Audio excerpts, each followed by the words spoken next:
Welcome back, everyone. Oh, what a fun kind of cute story with a happy resolution. So I actually went onto YouTube to have a look at the clip of this guy explaining his story. And he was so adorable. He had his big bag of Legos. He's always been a fan of Lego, a bit like you, still a fan of Lego. And he recalls a time when he was only about, I think, 9 years old, playing with his Lego. There's an adorable little picture of him with really long hair playing with his blocks, and he said it was a very tiny piece, and they showed it's like the hat piece that you would put on top of one of the Lego men.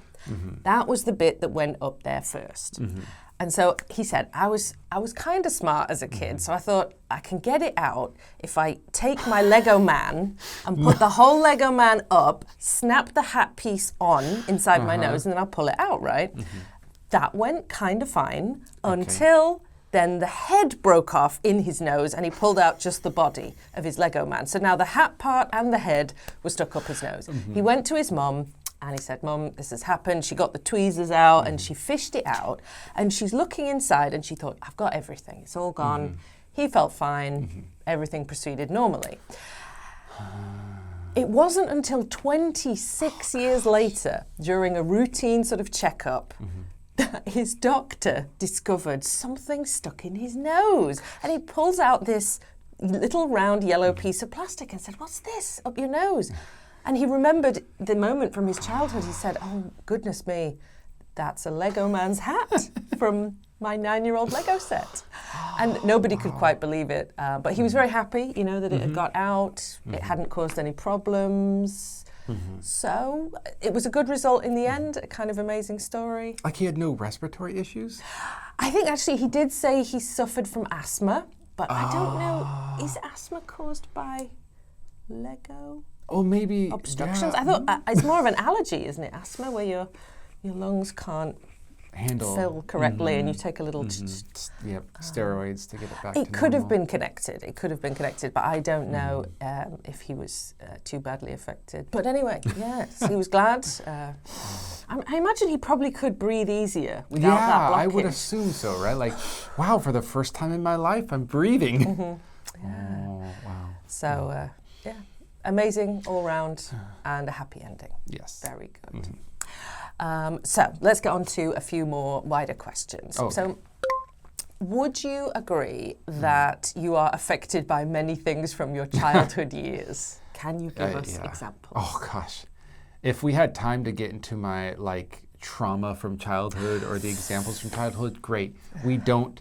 But it's common knowledge now, every sort of psychologist or psychiatrist agrees that the childhood sort of formation, core memories, childhood memories, these things will affect us for our entire life.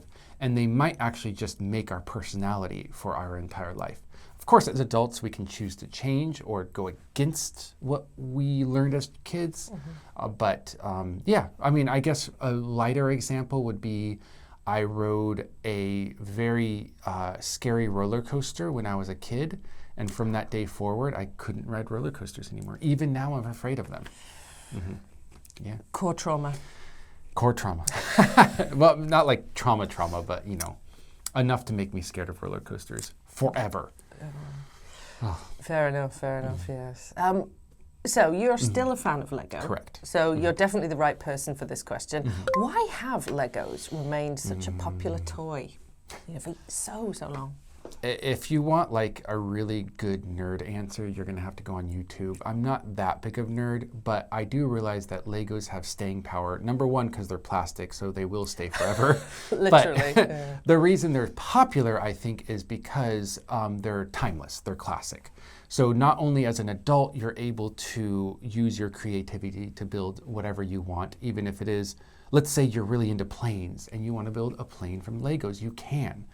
But when you start having kids, you can transfer that love of Legos down to the next generation.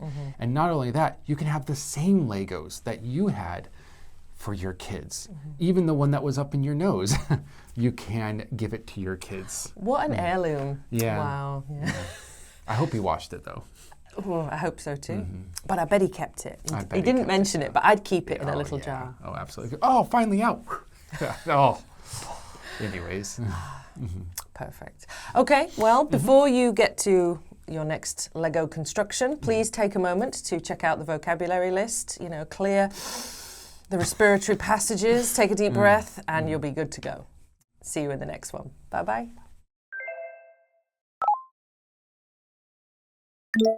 Tangible. Tangible. Alias. Alias. Decapitate. Decapitate. Tweezers. Tweezers. Respiratory. Respiratory.